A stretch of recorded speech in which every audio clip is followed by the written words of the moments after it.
गोष्टीचं नाव आहे असमाधानी चिमणी। एका मोठ्या जंगलामध्ये एक चिमणी राहत होती।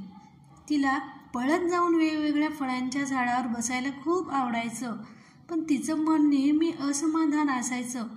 तिला नेहमी वाटायचं की दुसऱ्या पक्ष्यांपेक्षा तिचं आयुष्य चांगले नाही। एकदा ती मोराला भेटली। मोराचा सुंदर पिसारा पाहून त्याला म्हणाली, मोर, तू किती सुंदर आहेस, माझं आयुष्य फार साधं आहे। मोर हसून म्हणाला, तुझं आयुष्य खूप सुखकर आहे। मी सुंदर आहे, पण मला दुसऱ्यासारखं उंच उडता येत नाही।